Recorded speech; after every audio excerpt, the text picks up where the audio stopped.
दीवार पर टंगी सास। पंजाबी में कहावत है, सास चंगी होवे या ते दीवार ते टंगी होवे। संगीता की शादी भी एक ऐसे ही घर में होती है जहां उसकी सास दीवार पर टंगी होती है।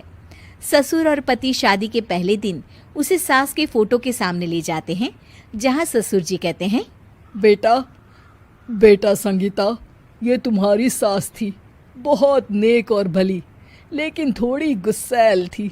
गुस्सा आने पर सब तहस नहस कर देती थी, पर अब ये इस दुनिया में नहीं है। हाँ संगीता, माँ होती तो तुम इनकी कोई बात टाल नहीं सकती थी, वरना तो माँ घर में भूचाल ले आती।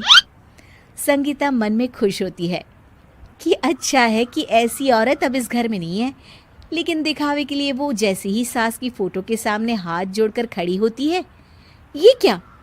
सास उसे देखकर मुस्कुराने लगी। संगीता आंखों को मलकर एक बार फिर से देखती है, लेकिन फिर सास के चेहरे का भाव, भंगिमा यानी एक्सप्रेशन बिल्कुल बदले होते हैं। वो अपने पति और ससुर को कहती है, माँ की तस्वीर तो स्माइल कर रही है। ना ना बेटी, ये कैसे संभव है?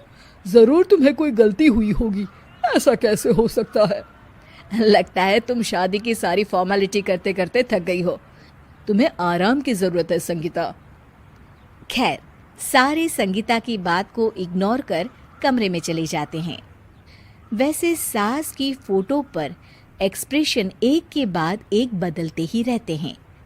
सुबह होती है, पति और ससुर को काम पर भेजकर संगीता कमरे की सफाई करने में लग जाती है कि तभी उसे आवाज आती है, टेबल ठीक से साफ करो। ऐसे भी कोई टेबल साफ करता है? इससे अच्छा तो ये गंदा ही था। किसी औरत की आवाज सुन संगीता दंग रह जाती है और सोचने लगती है कि आवाज कहाँ से आई। आवाज को नजरअंदाज कर वो फिर से अपना काम करना शुरू करती है, लेकिन इस बार तो आवाज बिल्कुल उसके कान के पास से आती है। मेरा घर है ये, जब तक मैं थी चमका कर रखती थी, हर एक चीज शीशे की तरह थी। तुम्हें तो ना सफाई आती है ना कुछ पता है। क्यों तुम्हें मेरे घर की जिम्मेदारी दे दी गई है? पता नहीं तुम में मेरे बेटे को क्या दिखाई दिया।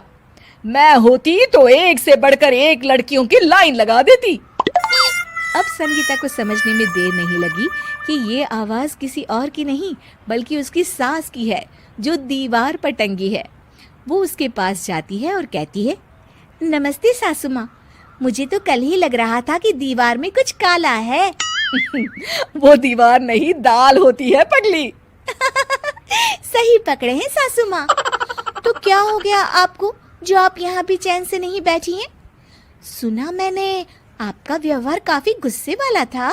चुप रह तू, ज्यादा बकर बकर ना कर। घर का काम करना तो आता नहीं, आई है मुझसे बहस करने। हाँ देखिए सासू माँ, मैं आपसे साफ साफ कह देती हूँ, मुझसे पंगा लेने की कोशिश मत करिएगा। तभी पीछे से संगीता का पति आता है। अरे संगीता, किससे बात कर रही हो? कौन है वहाँ? संगीता की सास की फोटो फिर से पहले जैसी हो जाती है। आपकी माँ से कह रही थी कि मुझे काम करना आता। अरे संगीता, माना सास के ताने हर बहू को अच्छे लगते हैं, लेकिन यहाँ तो माँ है ही नहीं, तुम तो फोटो से ही। तुम भी लाजवाब हो संगीता। किसी को विश्वास नहीं होता कि संगीता अपनी मरी हुई सास की फोटो से बात करती है। वहीं आए दिन संगीता की सास संगीता को किसी न किसी बात पर आते जाते ताने देती। संगीता को भी अब सास के तानों और उनसे बात करने की आदत हो गई। वो कभी खानदान की कहानी तो कभी तीज त्योहार कैसे मनाए या किसी व्यंजन की रेसिपी सास से ही पूछती। सारा दिन घर में अकेली संगीता की सास अब उसके लिए तानों के साथ पक्की साथी की तरह भी रहने लगी थी, जो किसी और को नहीं बल्कि संगीता को ही सुनाई देती। तो देखा आपने, सास बहू का रिश्ता हर रिश्ते से ऊपर होता है, फिर चाहे वो खट्टा हो या मीठा।